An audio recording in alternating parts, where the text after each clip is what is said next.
우리가 극복해야 할 외부의 적 5가지를 연속으로 오늘 또 말씀을 드리겠습니다. 지난주에는 종교개혁 498주년을 맞이해서 종교개혁적인 측면에서 말씀을 드렸습니다. 히랍의 철학자 플라톤은 그렇게 말했습니다. 우리에게는 3가지 싸워야 할 적이 있다고 했습니다. 첫 번째 적은 자연과의 싸움이라고 했습니다. 두 번째 적은 남과의 싸움이라고 했습니다. 세 번째 적은 자신과의 싸움이라고 했습니다. 우리는 첫 번째, 두 번째는 크게 관심을 갖지 않아도 되겠습니다. 자연은 싸움의 대상이 아니고 우리가 잘 가꾸어야 할 대상이라고 성경이 가르치고 있습니다. 남에 대해서도 주님은 내 이웃을 내 몸처럼 사랑하라고 말씀했습니다. 물론 우리는 도적을 막아야 됩니다. 성경에도 도적에 대해서는 도둑질하지 말라. 도적이 오는 것은 죽이고 멸망시키려는 것뿐이라. 요한복음 10장 10절에 주님께서도 친히 말씀했습니다. 그럼 우리 악한 세력은 우리가 당연히 막아야 됩니다. 평화롭고 아름다운 우리나라를 어떤 나쁜 나라가 침략을 해온다면 우리가 모두가 다 나서서 막아내고 우리나라를 지켜야 될 것입니다. 여러분 어떤 각오를 가지고 있습니다. 여러분이 알고 계시지만 저는 전역할 때 받은 군복과 군화를 아직도 보관을 하고 있습니다. 나라에 불상사가 생겨서 안 되겠지만 만에 하나 나라에 어려운 일이 생기면 군복으로 갈아입고 군대로 가려고 생각을 하고 있습니다. 여러분 말리지 마십시오. 한 번씩 생각해보세요. 내 나이가 만 65세인데 군에서 받아주겠나? 그런 생각이 들다가도 알다시피 저는 군목이기 때문에 군대 목사이기 때문에 계급장을 달고 십자가 배지를 달고 가면은 누가 말리겠습니까? 그래서 저는 군인 병원을 찾아가가지고 부상당한 장병들을 위해서 기도해주고 그들에게 하나님 말씀으로 위로해 주면은 봉급은 안 주더라도 누가 말리겠습니까? 그래서 저는 그런 애국심을 가지고 있습니다. 사랑하는 여러분, 그러나 가장 힘든 싸움은 자신과의 싸움입니다. 바랍시다. 자신과의 싸움. 바로 나와의 싸움이 힘든 것입니다. 여러분, 우리가 다른 사람에 대해서는 지식도 있고 상식도 있고 정보도 가지고 있고 저 아무개는 얼굴이 어떻게 생겼고 저 아무개는 성격이 어떻고 다른 사람에 대해서는 우리가 얼마나 나름대로 많이 알고 있습니까? 그런데 사람들은 자기에 대해서는 별로 연구를 안 합니다. 참 나라는 인간 내가 생각해 보니까 참 이 성깔이 못돼 먹어서 자기를 쳐다보면서 야야 김철봉 니 좀 정신 차리라. 이렇게 우리가 하루에 몇 번씩 할 수 있다면 얼마나 좋겠습니까? 그런데 사람들은 자기를 살피지 않는 것입니다. 그래서 플라톤의 스승인 소크라테스는 네 자신을 알아라. Know yourself. 네 자신을 알아라고 했지 않습니까? 그 말은 자기 자신을 아는 사람이 세상에 많지 않다는 뜻입니다. 자기를 살피고 자기를 컨트롤할 줄 알고 자기를 잘 이렇게 억어할 줄 안다면 그 사람 훌륭한 사람입니다. 잠언 16장 32절에 노하기를 더디하는 자는 용사보다 낫고 자기 마음을 다스리는 자는 성을 빼앗는 자보다 나으니라고 했지 않습니까? 잠언 4장 23절에도 무릇 지킬 만한 것 중에 네 마음을 지키라. 생명의 근원이 이에서 남이니라. 그러니까 성경은 우리 마음을 지키라. 자기 마음을 관리하라. 자기 마음을 잘 다스리라. 그렇게 가르치고 있지 않습니까? 내 마음을 잘 다스리지 못하기 때문에 불상사가 일어나고 문제가 일어나고 갈등이 일어나고 싸움이 일어나고 이 세상에는 참 말하기 부끄럽지만 살인사건이 일어나고 형제간에도 싸움이 일어나고 집안간에도 싸움이 일어나고 부부간에도 갈등이 일어나고 왜 그렇습니까? 우리는 모든 책임을 문제를 남에게 돌리기 때문에 그런 일이 일어나는 거예요. 네 때문이야. 다 네 때문이야. 그게 뭐 노래 가사도 그런 게 있대요. 네 때문이야. 교삼수 과음지를 사는데 그 가사를 바꿔야 됩니다. 나 때문이야. 나 때문이야. 받아합시다. 나 때문이야. 그리 되면요 상대방이 감동을 받습니다. 나 때문이야. 네? 여러분 알다시피 하나님의 은혜로 고려총회와 1년간 대화를 하면서 제가 그분들을 만날 때 그분들이 제일 관심 가지는 것이, 그쪽에서 제일 관심 가지는 게 사실은 하나입니다. 예수 믿는 사람끼리 싸우다가 돈 문제로 이런저런 인간적인 문제로 예수 믿는 사람이 예수 믿는 형제를 세상 법에다가 검찰에다가 고발할 수 있느냐? 사람들 따라서 부득이한 경우는 어쩔 수 없지 않느냐? 이런 이제 논리가 막 만들어지고도 그래 한단 말이에요. 그런데 우리가 40년 전에 그 부분에 대해서 조금 이 해석이 좀 애매하게 돼가지고 그 형제들이 이건 아니다. 우리가 성경대로 살려고 원칙은 지켜야 되지. 이걸 우리가 아무 되느냐. 그래가 그분들이 우리를 떠나갔단 말이에요. 정말 참 그런 면에서 미안해요. 그래서 제가 그분들을 만나면서 40년 전에 그 사건은 여기 있는 여러분이나 저나 우리는 그때 학생에 불과했고 40년 전에는 그때 우리는 다 고려신학 대학원 학생이었고 선배 어른들이 뭐 사연을 우리가 잘 모르지만 어른들이 이루어놓은 역사인데 우리가 거기 지금까지 40년 매여 있어도 되겠느냐? 나도 우리도 그때 우리가 좀 미흡했고 우리는 성경대로 성도 간의 세상 법정에 소송하는 것은 불가능하다. 할 수 없다. 우리도 그 사상 분명하니까 우리가 이번에 같은 뜻으로 하나가 됩시다. 라고 했을 때 우리의 부족을, 우리의 좀 미흡했던 점을 제가 인정을 했을 때 그분들의 마음이 열리고 그래서 이번에 사실은 하나가 된 것입니다. 그러므로 우리가 자기 자신을 안다는 것이 너무나 중요하고 나 역시 불완전한 존재고 나에게도 결점이 많고 약점이 많고 부족이 많다는 걸 우리는 서로서로 인정해야 할 줄로 믿습니다. 네. 오늘 죄송하지만 세상을 보세요. 여당 야당을 보세요.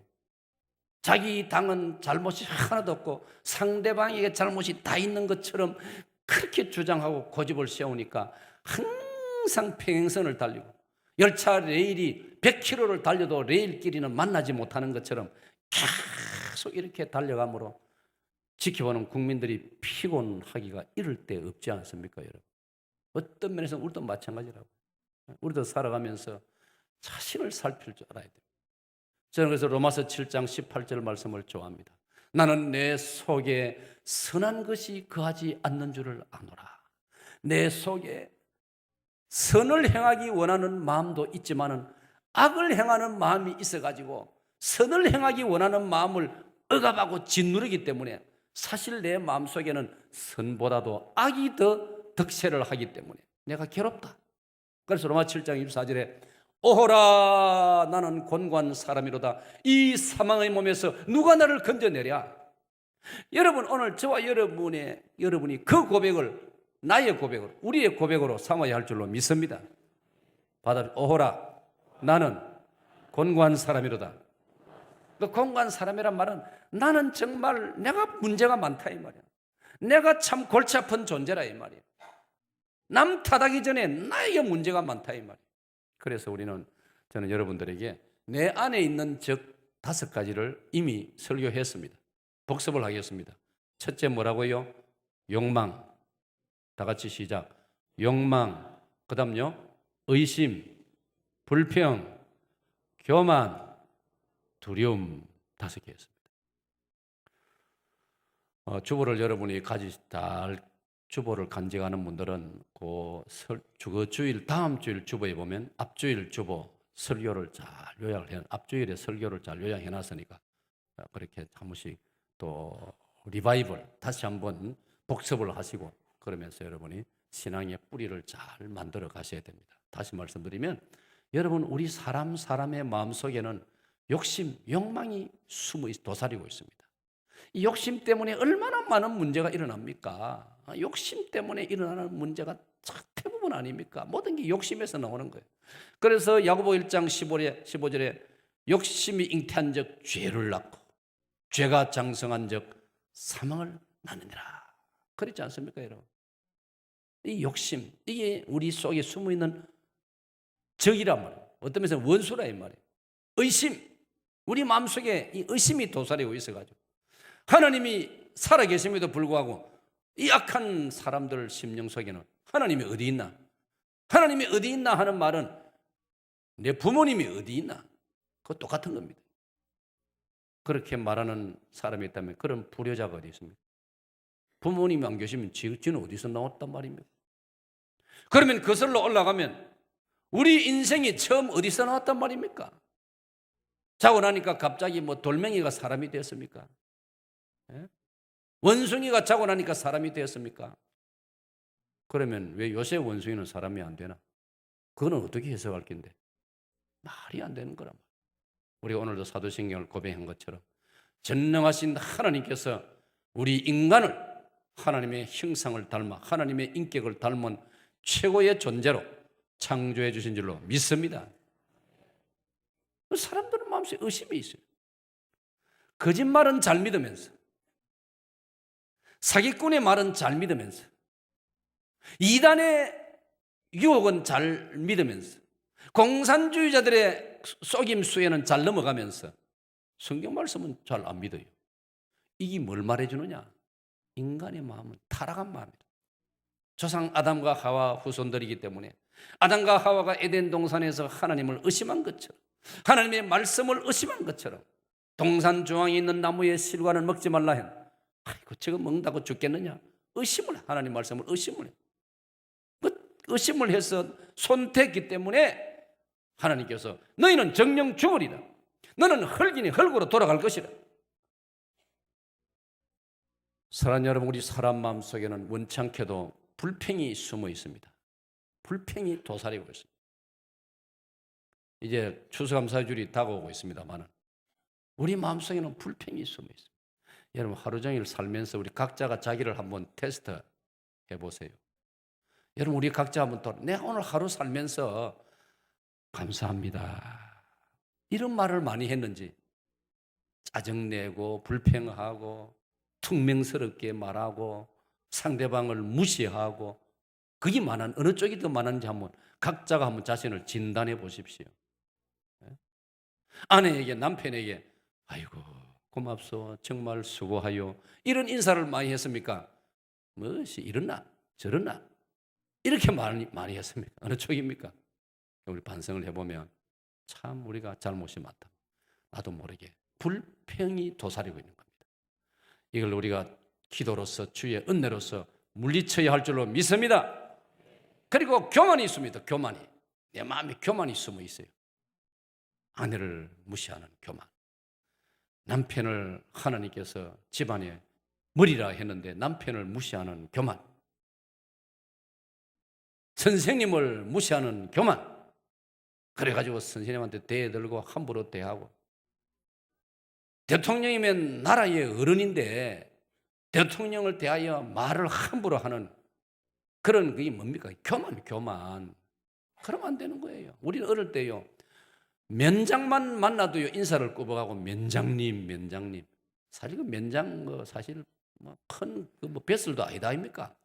그냥 몇 개 마을 심부름하는 분인데 아이고 면장님, 아이고 우리 할아버지께서 면장을 지내시다. 그럼 대통령이면 얼마나 높은 분 아닙니까? 솔직히. 그러면 개인 이름 누구를 떠났어, 그분에 대해서 내가 개인적으로 좋고 안 좋고를 떠났어, 이 나라의 책임자이기 때문에 존중해야 안 됩니까, 여러분? 그래야 우리나라 자체가 품위가 있어지는 거 아닙니까? 그러니까 우리도 모르게 오늘 세상에는 교만한 사람들이 얼마나 많은지 모릅니다. 그러면 안 되는 거예요. 교만하면 안 되는 거예요.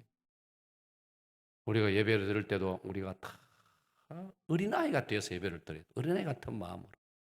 그런 말이죠. 예배당 안에 들었을 때는 내 관록, 이력서, 계급장 다 떼놓고, 저 현관 저기다 떼놓고 어린아이 같은 마음으로 이 자리에 들어오셔가지고 하나님께 예배하고 찬양 드리고 하나님 말씀을 아멘으로 받는 참으로 아름다운 여러분들 되시기를 축원합니다. 우리 속에 다섯 번째로 숨어있는 적이, 원수가 있는데 그건 두려움입니다. 두려움. 받아봅시다. 두려움. 우리 사람은 원래 하나님께서 두려운 존재로 그렇게 살게 하지 않으셨습니다. 하나님께서는 우리에게 강하라, 담대하라. 두려워하지 말라. 무서워하지 말라. 내가 너와 함께 합니다라. 나는 내 하나님이 됨이니라. 내가 너를 붙들어 주리라. 내가 나의 의로운 오른손으로 너를 붙들어 주리라. 할렐루야. 이사야 41장 10절의 말씀 아닙니까? 우리 하나님께서 우리 두려워하지 말라. 예수님께서도 우리를 위해 십자가를 앞두시고 요한복음 16장 33절에서 너희가 세상에서는 환난을 당하나 담대하라. 담대하라. 내가 세상을 이겼노라. 담대해야 할 줄로 믿습니다. 뭐가 우리가 겁나는 게 있습니까? 하나님이 살아계시고 하나님을 믿는데 시편을 읽어보면요, 사람이 내게 어찌하리요?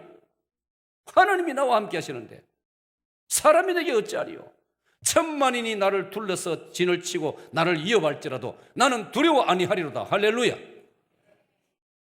시편의 기자의 고백은 우리의 고백이 되어야 하지 않겠습니까? 우리는 주님 안에서 담대함과 평강을 누리면서 얼마든지 살아갈 수 있는 것입니다. 할렐루야. 빌립보서 2장 13절에 보면 하나님께서 우리에게 주시는 마음은, 디모데후서 1장 7절입니까? 우리에게 주시는, 하나님 주시는 마음은 두려워하는 마음이 아니요 평강의 마음이라고 했습니다. 할렐루야. 하나님은 저와 여러분이 두려워하면서 살기를 원치 않습니다. 평강, 주 안에서 평강을 누리면서 할렐루야 찬양을 부르면서 살기를 원하고 계시는 것입니다. 왜 그렇습니까? 제가 이미 여러분에게 설교한 적이 있습니다.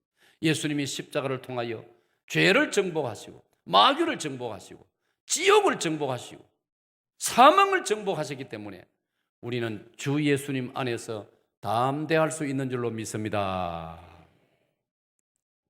그러면 이 안에 있는, 내 안에 숨어 있는 적도 적이지만 외부에도 적이 있더라고 성경 그렇게 말하고 우리는 그렇게 알고 있습니다. 외부에 있는 적 5가지. 첫 번째 적이 뭐냐? 이단이라는 적입니다. 자, 읽어 시작. 이단은 무식한 자들을 가리키는 것입니다. 여기서 무지하고 무식하다는 말은 뭐 학벌이 높지 않다 그런 뜻이 아니에요. 진리를 모르는, 그를 알면서도 공부를 많이 했으면서도 이단을 따르고 거짓을 따르고 공산주의를 따르고 이런 사람들은 무식한 사람이에요. 그 사람들이 무식한 사람이에요. 시골에서 농사를 지으면서 옛날 이야기입니다. 학교 갈 기회를 얻지 못해가지고 난 놓고 기역자를 모르더라도 성실하게 살아가고 인간을 존중하고 사람을 귀하게 여기고 그렇게 살아가면 그분은 훌륭한 사람입니다. 공부를 아무리 하고 외정시대 때 일본 동경 제국대학을 나오면서도 공산주의 사상에 물이 들어가지고 사람을 죽이고 가족도 죽이고 친구도 죽이고, 이게 공산주의고 이게 6.25 전쟁 아닙니까 여러분? 평안하게 살고 있는 남쪽으로 쳐들어와가지고 이런 게 바로 이단인 겁니다. 기독교 종교 안에도 이단이 있지만 사상적으로도 이단이 있는 거예요. 그게 이단 사상입니다. 그래서 우리는 이 이단을 경계해야 되는 거죠. 성경은 이단을 경계하라고 말했습니다. 갈라디아서 1장을 보면은 바울 사도는 복음을 전해놓았는데 다른 도시에 가가지고 또 복음을 전해야 되고, 바울 시대는 교회를, 기독교가 시작되던 때이기 때문에 여기저기 교회를 세워야 되기 때문에 바울 사도가 어느 한 교회에 오랫동안 머물러 있을 수가 없어가지고 전도 여행을 한 바퀴 빙 둘러오면 보통 한 2, 3년 걸린단 말이에요. 그 사이에 이단이 들어와가지고 엉뚱한 소리를 하는데 그 엉뚱한 소리를 따르는 교인들이 있더라 이 말이에요. 그래서 바울 사도가 갈라디아서 1장 6절에서 10절을 보면 나는 여러분들이 다른 복음 따르는 걸 이상히 여기노라 그런 말이에요. 다른 복음은 없나니? 예수 그리스도로 말미암아 믿어서 죄 용서받고 구원받는다는 이 복음 외에 다른 것은 없나니? 다른 것을 전하는 자나 다른 것을 따르는 자는, 그 다음 말씀 뭔지 아십니까? 갈라디아 1장 6절로 10절에 보면 저주를 받을지어다. 얼마나 무서운 말이에요. 저주를 받을지. 하늘에서 온 천사라도 다른 복음을 전하면은 저주를 받을지라고. 내가 이 말을 안 할 수가 없다. 바울 사도가 그랬습니다. 하나님을 좋게 하라, 사람을 좋게 하라. 내가 사람을 좋게 하는 자였더라면 하나님의 종이 아니니라. 분명하게 강단에서는 가르쳐야 되는 겁니다. 이 강단에서는 어중간한 타협을 말하면 안 되는 겁니다. 우리 뭐 속담에 누 좋고 매부 좋고 그게 안 되는 거예요. 받합시다. 오직 하나님, 오직 진리, 오직 생명, 오직 십자가. 할렐루야. 이단을 따르면 폐단이 제일 큰 폐단이 뭐냐? 개인 자기의 인격과 영혼이 파괴됩니다. 여러분, 이단 따르는 사람들은 파괴돼 버려요. 통일교, 문선명, 박태선 전도관을 비롯해서 이단에 들어가 버리면요, 그 사람의 인간성이 상실화되고 황폐화되어 버립니다. 바꿔 말하면 사람 구실을 못합니다. 더 나아가서 이단에 빠지면은 가정이 파괴됩니다. 지금도 저 연제구청 앞에 가면요, 피켓 들고 거기에 이단 건물 못 들어서도록 데모하는 사람들이 있습니다. 왜? 피해를 입은 사람들. 자기 자식이 이단에 빠지니까요, 학교도 안 가고 일하러도 안 가고요, 아이가 엉망이 되어버린단 말이에요. 그러니까 부모님이 피눈물을 흘리면서 이 이단을 갖다가 이 나라에서 좀 조치를 안 해주느냐고 시위를 하는데, 나라에서는 종교의 자유가 있으니 이것도 어쩔 수 없는데 뭐 강제로 묶어가지고 이단으로 데려가는 것도 아니고 살살 뭘 가르쳐가지고 꿰어가지고 그래. 뭐 어린애도 아니고 다 큰 사람이 꽤 넘어가니까 뭐 나라가 경찰이 어쩌겠습니까? 폭력만 안 일어나도록 지킬 뿐이지. 참 답답한 노릇이지. 예? 그러니까 이 이단에 빠지면은, 이 이단이라는 외부의 적에 빠지면 개인이 황폐화되고 가정이 파괴되고 불행이 찾아오고 우리 사회가 피해를 입고 우리 나라가 손해를 보는 겁니다, 여러분. 무엇보다도 우리 기독교의 존엄성이 훼손이 된다 이 말이에요. 사람들은 잘 분간을 못한단 말이에요. 어떤 사람들은 기독교가 비슷한 줄로 알고 있단 말이에요. 완전 이거는 이단인데, 대한민국하고 북한의 공산주의가 다르듯이 우리 기독교하고 이단은 완전히 다르다는 것을 세상 사람들은 잘 모르니까 우리가 얼마나 답답하고 참 기분이 언짢지 않습니까, 여러분? 그렇기 때문에 우리는 첫 번째 외부의 적이 이단이라는 것을 기억하고, 이단에 대해서는 요한 2서에 보면은 이렇게 규정하고 있습니다. 이단에 대해서는 집에 들이지도 말고 인사도 하지 말고 말도 하지 말라고 했습니다. 그렇기 때문에 여러분, 혹시 각각에 지나던 사람 중에 이단에 빠진 사람이 있으면 분명히 선언을 해야 됩니다. 미안하지만은 과거에 자네가 이단이 아닐 때는 친구였지만은 이제부터는 내가 친구라 할 수 없다. 나하고 친구하고 싶으면 하루속히 그거 다 털털 털고 돌아오라. 그래 말해줘야 됩니다. 그래 니는 이단이고 나는 뭐렇게 해야 됩니까? 나는 정통이고 니는 이단이지만은 그래도 우리 한 번 맺은 친구인데 어쩌겠노? 자주 만나자. 자주 밥도 먹고 그래 하자. 그래 하면 안 됩니다, 여러분. 왜 안 되는지 내가 말해줄게요. 이단과 공산주의는요, 접촉을 하면 그 나쁜 쪽으로 끌려가게 되어 있습니다. 사람의 본성이라는 게 좋은 쪽으로 잘 안 끌려오고 나쁜 쪽으로 잘 끌려가는 본성이 있습니다. 깨끗한 옷하고 깨끗한 물, 깨끗한 거하고 좋은 거, 나쁜 것하고 한번 합쳐보세요. 나쁜 쪽으로 물들고 마는 것입니다. 그래서 성경은 그걸 금하고 있는 겁니다. 접촉을, 교제를 금하고 있는 것입니다. 그러니까 언제든지 돌아오라고 해야 되는 겁니다. 우리한테로 돌아오라. 돌아와, 돌아와. 그 찬송처럼 돌아오라. 여러분이 뭐 전에 관심을 가지고, 그래, 너는 도대체 어떤 곳이고, 나도 한번 가볼게. 가서 한번 내가 어떤 곳인지 도대체 한번 내가 가볼게. 우리 목사님 강단에서 이단은 안 된다 하던데, 진짜 그런지 내가 한번 가볼게. 가보면 여러분 넘어갑니다. 공산주의 가봐가지고 넘어간 사람이 얼마나 많습니까, 여러분? 이 점을 잊지 말아야 됩니다. 두 번째로 외부의 적이 뭐냐면 차별금지법입니다. 자, 차별금지법. 예, 저기 보면은 차별금지법. 우선 저 단어를 여러분이 한번 이해를 하십시오. 그러니까 참 희한한 이름의 법이 지금 만들어지려고 하는데 그걸 우리가 앞장서 막고 있어요. 막아내고 있어요. 차별하지 말라. 차별을 금지한다라는 법입니다. 언론 들으면 그 괜찮은 말 아닙니까? 그래. 대한민국은 민주공화국이니까 차별하면 안 되지. 근데 저기 어떻게 저 말이 노리는 목표가 뭐냐 하면은 두 가지 저기 나와 있죠. 동성애하고 이슬람입니다. 동성애. 쉽게 말하면 잘 들으세요, 여러분. 동성애 하는 사람을 차별하지 말라 이 말입니다. 여러분, 여러분의 가정에 맞냐? 여러분의 아들이 동성애를 하고 있다. 각자 자기 자유니까 여러분 놔두겠습니까? 여러분 마음으로 이거 목사님 막 지 좋아서 하는 데만 놔두지요. 그런 사람 한 분도 없을 거예요.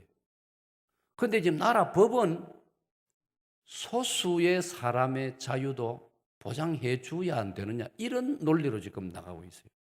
그게 차별금지법입니다. 소수라고 해서 그들을 누르지 말라 이렇게 주장합니다. 그러면 동성애주의자가 지금 소수니까 이들을 오히려 보호해주자 이런 주장입니다. 사랑 여러분, 말도 안 되는 일을 하는데 그걸 어떻게 보호해 줍니까? 그러면 그건 도무지 우리가 용납할 수 없다고 하는 사람이 우리나라 국민의 대부분인데 우리 대부분의 자유는 어떻게 됩니까? 우리 대부분의 의견은 그러면 무시해도 되는 겁니까? 앞으로 여러분 이런 논리로 이야기해야 됩니다. 저는 이 논리를 이야기합니다. 아니 소수의 사람을 보호해 준다는 명목으로 대다수의 사람의 그러면 의견은 무시하는 말, 묵살하는 거냐? 그게 말이 안 되지 않습니까, 여러분? 우리는 기독교 신자이기 때문에 더 나아가서 성경 말씀에 이건 엄격히 금지하고 있다 말이에요. 이렇게 되어 있습니다. 남자가 남자를, 여자가 여자를 우리 성경에는 옛날 번역은 교합하는 자. 동성애 행위를 구체적으로 한다는 뜻입니다. 그런 자는 돌로 쳐 죽게 할지니라. 우리 레위기서에 그렇게 기록되어 있습니다. 우리 모세오경에 그렇게 기록되어 있습니다. 뿐만 아니라 제가 말씀드렸지요. 창세기 19장에 소돔 고모라 성은 동성애가 범람했기 때문에 하나님께서 하늘로서 유황불이 내려서 성이 사라져 버렸습니다, 여러분. 신약 성경 로마서 1장 26절 27절에도 로마서가 시작되는 제1장에 남자가 남자로 더불어 부끄러니를 향하여 여자가 여자로 더불어 부끄러니를 향하여 하나님의 진노가 그 머리 위에 쌓여 있다고 말씀합니다. 그렇기 때문에 오늘 저와 여러분은 이 차별금지법 동성애가 이 시대의 외부의 적이라는 걸, 우리 가정을 무너뜨리고 우리 부모님들의 눈에 피눈물이 나게 만들고 우리 사회를 도덕 기준이 무너져 버리게 만드는, 여러분 그런 걸 용납하면 이 사회가 어떻게 되겠습니까?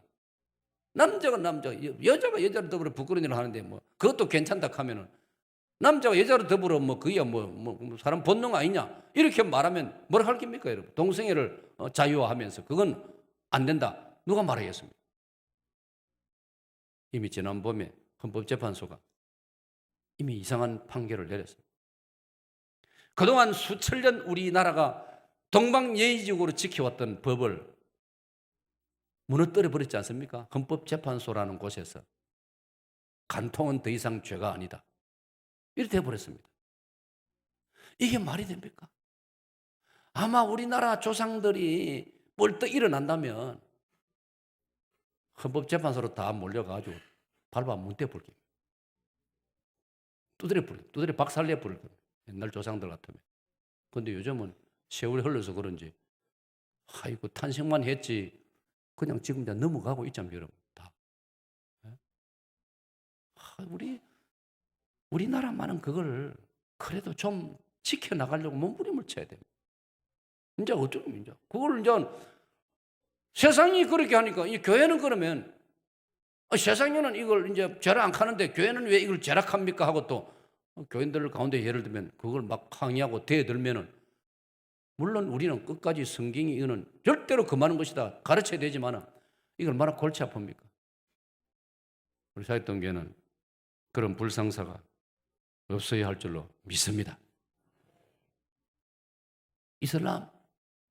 이슬람을 소수라 해가지고 보호하려는 법입니다, 저게. 그러면 여러분, 이슬람은 저와 여러분이 여러분은 특별히 저는 그 신학교 때 공부를 좀 했습니다만 거기에 대해서 일반적으로 피상적으로만 알고 있지 않습니까? 그 피상적인 것만도 한번 생각해 보세요. 이슬람이 우리나라에 많아진다고 가정하면 어떻게 되겠습니까? 이슬람에서는 예를 들어서 한 남자가 아내를 여럿이 거느리는 걸 죄라고 안 합니다.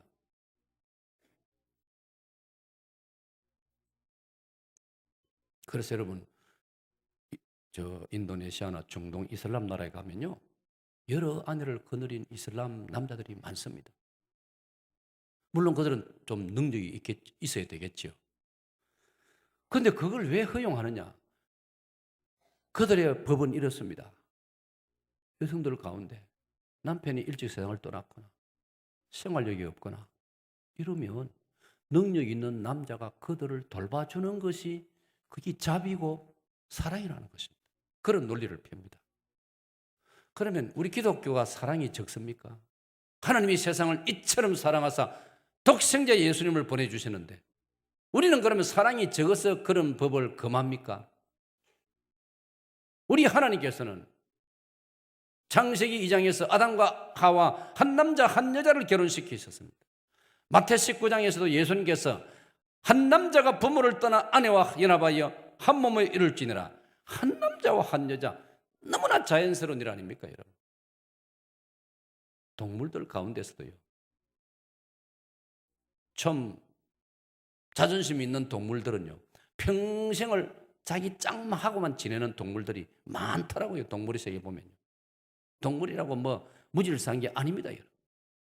하물며 사람이 하나님이 지은 창조의 질서대로 살아야 뿐만 아니라 이슬람 과격파 IS라는 단체가 지금 이라크와 시리아를 얼마나 지금 파괴하고 힘들게 하고 있습니다. 그 나라의 국토의 절반 이상이 지금 전쟁터가 되어 있습니다. 그 전쟁에서 살아남으려고 목숨 구하려고 이라크 시리아 난민들이 지중해를 건너가지고 유럽으로 지금 밀려들고 있지 않습니까? 오갈 데가 없어가지고요.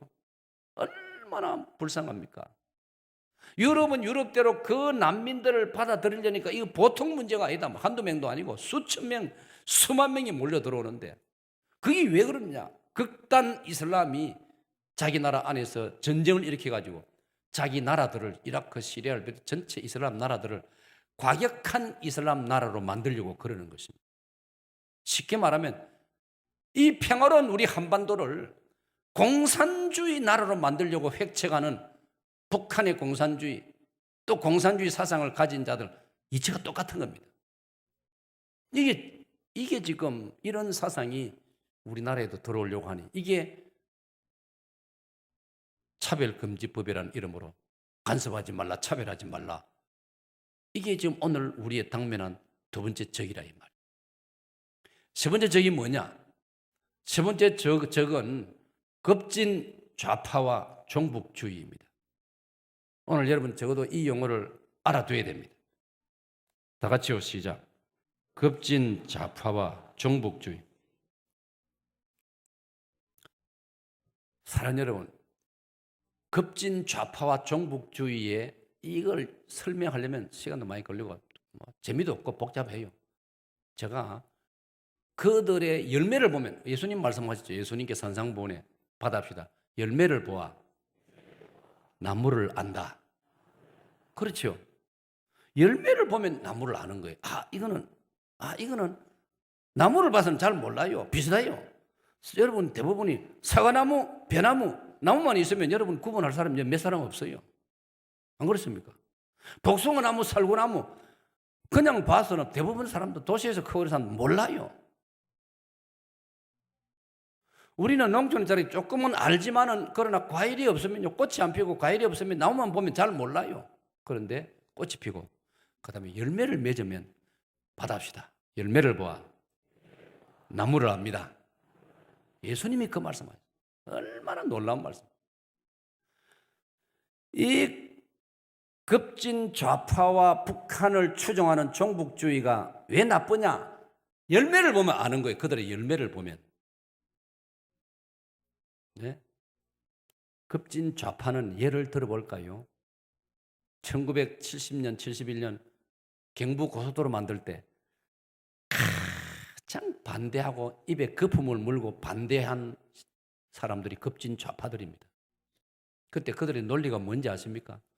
기름도 한 방울 안 나오는데 무슨 차가 많을 끼라고 고속도로를 만든다는 말이냐. 박정희 대통령 정신 나간 사람이다. 끝까지 비난하고 공격했습니다. 이런 게 급진 좌파들이 이 사회의 불만을 그런 식으로 표현하는 겁니다. 그런데 지금은 경부고속도로도 모자라가지고 고속도로를 얼마나 많이 만들었고, 만들어 놓으면 거기 차가 다 차지하고, 나는 볼 때 막 아이고 차도 좀 줄이고 막 도로도 줄이면 좋겠어요. 제 철학은 그렇습니다. 이 좁은 땅에 저렇게 길만 많이 만들어가지고 어쩔 거 없이 버려. 아름다운 좋은 농토가 다 도로가 돼버리고. 여러분이 나를 대통령으로 세워주면 내가 그래 할 겁니다. 이제 대통령 될 여가도 없지만은. 그래서 내가 답답해가지고 박 대통령에게 지난번 국회의장 만났을 때 그것도 내가 건의했다고요. 제발 길 좀 그만 만들어라고요. 여러분 잘 모르죠. 나는 농촌 출신이 되니까요. 좋은 농토가 막 길에 들어가는 걸 보면 나 아까워서 못 견디겠어요. 그 한 번 아스팔트 깔아뿌리면 그 언제 이제 농사 짓는 논으로는 회복이 안 되는 거 아닙니까? 여러분 흙도 숨을 쉬어야 돼요. 흙이 숨을 안 쉬고 아스팔트 덮어놓으면요. 그 흙이 죽어버립니다 나중에. 나처럼 이렇게 좀 아는 사람이 장관이 되고 국회의원이 돼야 되는데 진짜 답답해요.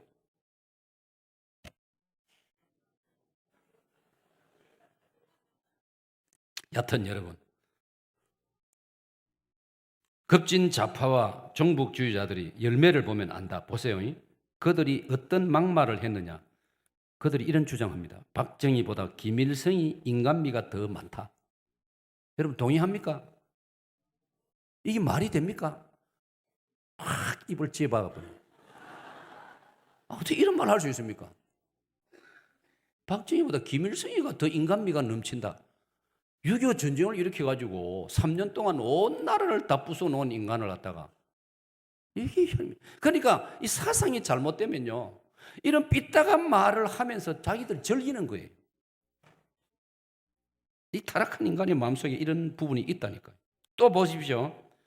이승만이 없었다면 그리고 미국이 6.25 때 한국에 안 왔더라면 벌써 그때 우리는 남북 통일이 되었는데 이승만과 미국 때문에 남북이 나누어졌다. 여러분 동의합니까? 만약 여기 동의하는 분이 계시면 진짜 회개해야 됩니다. 여러분 그런 분 계시면요 그 마음속에 아주 그 마귀가 좀 들어가서 판단력을 흐리게 하고 있는 거예요.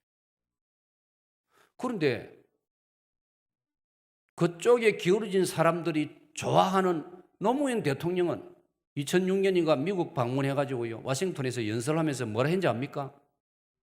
미국이 6.25 때 우리나라를 도와주지 아니했더라면 나 노무현도 지금은 강제노동 수용소에 들어가 있을 겁니다. 분명히 그렇게 연설했습니다.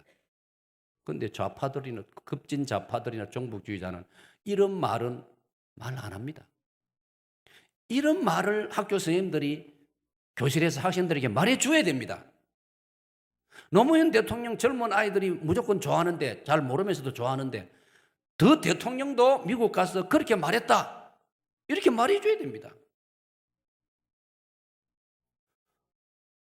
외정시대 마지막 다 돼가니까요. 일본이 온 세계에다가 선전을 해가지고 한국은 잘 들으세요. 한국은 자기들 힘으로 나라를 세울 능력이 모자라는 나라이기 때문에 우리를 그렇게 거짓말로 우리나라를 무시했다고. 그러니까 유럽 사람이나 미국의 일본 사람들이 뭐라 했느냐. 한국은 우리 일본이 책임져야 한국 사람도 잘 살 수 있다. 이렇게 선전을 했습니다. 여러분 받아봅시다. 미국을 믿지 말라. 미국 사람들이 좀 어리석어요. 미국 사람들이 제가 보기로는요 미국이 일본을 정확하게 모르고 있어요. 그래가지고 미국 사람들은요 일본을 짝사랑해요. 이상하게 미국이 일본을 좀 좋아해요. 가만히 보면요. 그러니 우리 조상들이 미국을 믿지 말라 했단 말이에요. 우리 힘을 키우라 이 말입니다. 그래서 1938년부터 45 해방 일본이 망할 때까지 일본이 얼마나 작전을 썼던지 미국에서 우리나라를 포기하려고 했어요. 코리아는 일본에게 맡겨야 되겠다라고 미국이 의견을 모아가고 있었어요. 여러분, 그걸 끝까지 항의하고 사정도 하고 말귀를 알아듣도록 계속 설득을 하고, 그것도 영어를 잘하기 때문에 할 수 있었어요. 이승만 대통령이 미국에서 공부를 해가지고, 미국 프린스턴 대학교에서 공부를 해가지고 법학 박사를 받았기 때문에 영어를 너무나 잘하니까 할 수 있었던 거예요. 절대로 안 됩니다. 역사를 보면 우리 한국이 5천년 역사를 가지고 있고, 일본은 과거에는 무식한 나라였고 우리 한국이 일본을 깨우쳐 주었는데, 그게 무슨 말입니까? 우리를 일본에게 완전히 영원히 맡기다니요. 절대로 안 됩니다.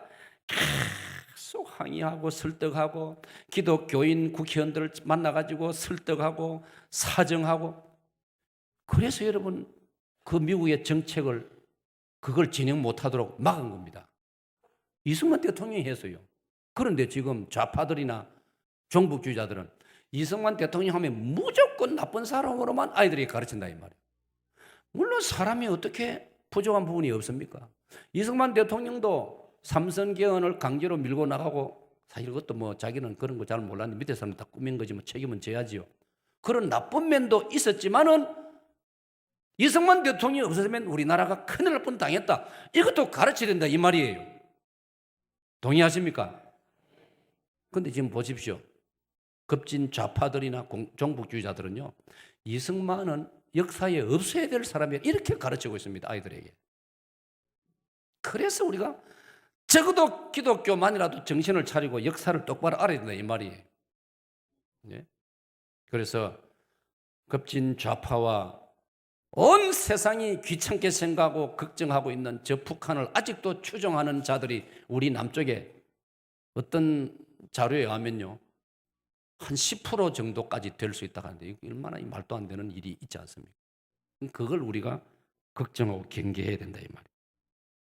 네 번째로 우리의 적이 뭐냐? 종교다원주의입니다. 받아봅시다. 종교다원주의. 특히 로마교회입니다. 종교다원주의란 말은, 다원이란 말은 마늘 다자에다가 으뜸은 자입니다. 그러니까 이들은 쉽게 말하면, 제가 이렇게 비유를 해봅니다. 비교 정정학에서는 이렇게 말을 많이 합니다.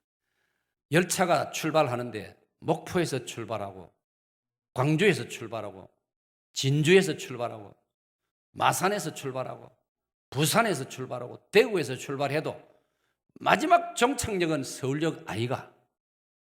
모든 종교가 겉은 다 다양하지만은 마지막은 다 좋은데 간다고 하니까 모든 종교를 다 존중해 주라. 어느 종교에 몸을 담아도 상관없다. 얼핏 들으면 그럴듯하지요.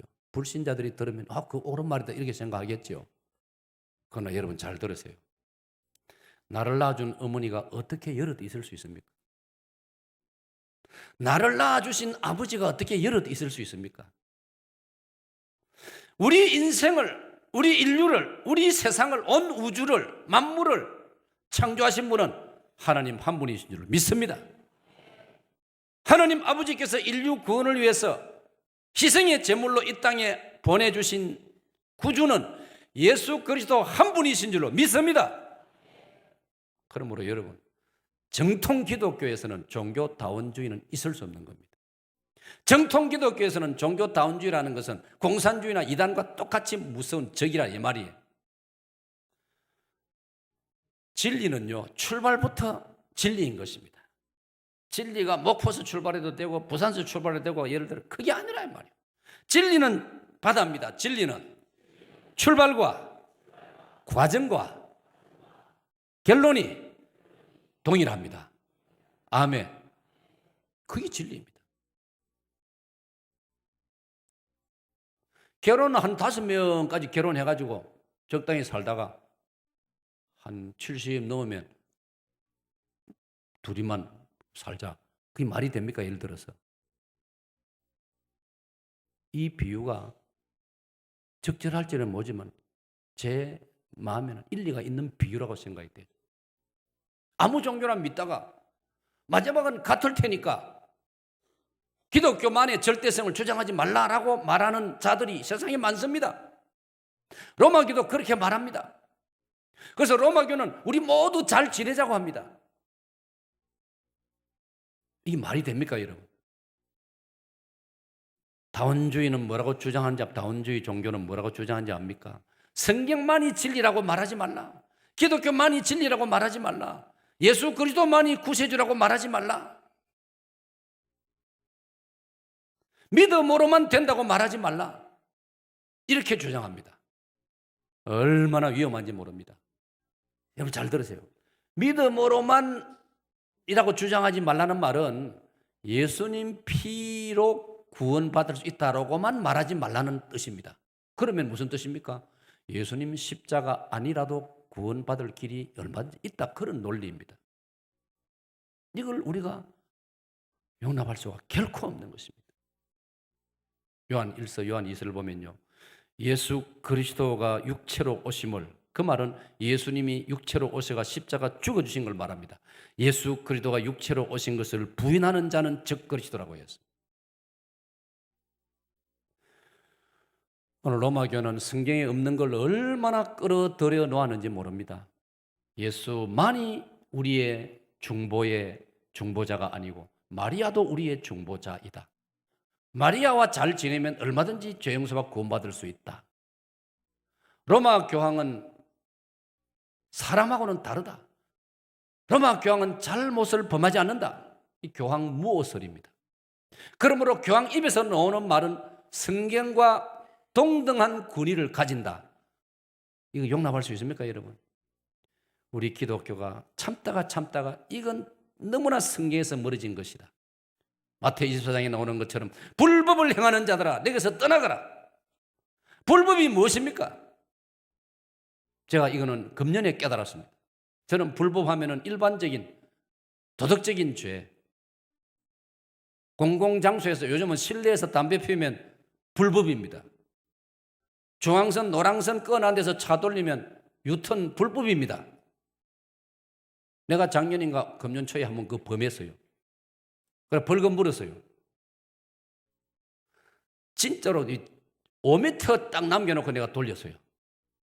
5m 앞에는 하얀 선 점점 해가지고 돌리되는데 남천교회 방문하러 가다 하도 급해가지고 앞에 차가 한 대도 없으니까 노랑선 5m 남겨놓고 돌리는데 경찰이 우째 하필이면 뭐 한다고 그거 딱 써가 있다가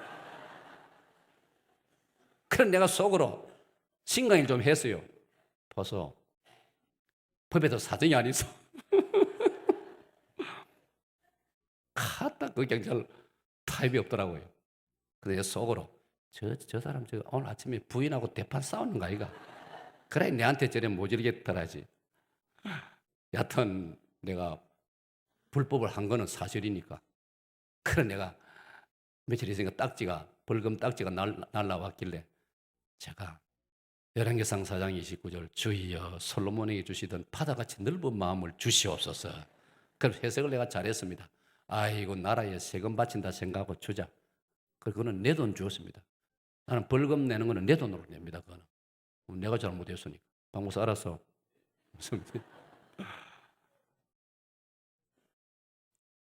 그러니까 성경을 다시 공부해 보니까요, 성경에서 예수님이 불법을 행하는 자들한 것은 성경이 아닌 성경과 다른 말 하는 걸 말합니다. 성경과 다른 이야기하고 성경과 다른 걸 주장하면 그게 불법이라 이 말이에요. 이 세상에서 뭐 금연, 자동차 뭐 불법, 그것도 불법이지. 그보다 더 심각하고 무서운 것은 성경과 다른 말을 하는 게 불법이라 이 말이에요. 오늘 다원주의 종교, 로마교를 비롯해서 얼마나 성경과 다른 이야기를 하고 있는지 모릅니다. 이게 사실은 우리의 적이라 이 말이에요. 받아봅시다. 오직 성경, 오직 믿음, 오직 은혜, 오직 하나님께 영광. 이게 우리 정통 기독교의 핵심이다. 내용 핵심이란 말이에요. 마지막으로 극도의 세속 문화가 이 시대 외부의 적입니다. 다 같이요 시작. 극도의 세속 문화. 아까 제가 이미 말씀드렸습니다. 차별금지법 할 때 동성애라든지 간통이라든지 이런 거는 극도의 세속 문화입니다. 우리나라가 옛날에는 안 이랬습니다. 동방예의지국이었습니다. 남녀 간에 조심을 하고 부모 자식 간에 차별이 있고 부모님을 공경하고 선생님을 존중하고 어른을 존중하고 장류 유서가 있고 모든 게 질서가 있고 예의가 있었습니다. 지금은 극도의 세속주의가 우리 사회에 들어와 가지고 이런 그동안의 아름다운 이게 미풍양속이 다 무너지고 있습니다. 다 자기 좋을 대로 하고 있습니다. 지난주일 저녁에 우리 소진이 고신대 교수, 우리 교회 교육사 소교수가 강의한 것처럼 지금 이 시대는 사람들이 전부 자기 좋을 대로 하고 있는 거예요.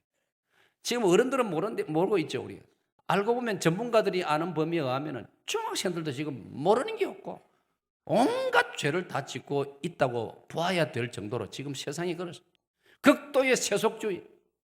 이 뭐 남이 하니까 세상이 이러니까 시대가 이러니까 하면서 마구 타협을 합니다. 이게 세속주의에 우리가 물들어가는 것이라 이 말이에요. 성경은 이런 세상을 본받지 말라고 했습니다. 세상을 본받지 말라고. 오히려 우리는 세상에서 소금이 되고 빛이 되고 착한 행실을 보여주어서 마태오 5장 16절에 착한 행실을 세상에 보여주어서 세상 사람들이 우리를 쳐다보고 기준을 찾도록 하라고 말씀했습니다. 할렐루야.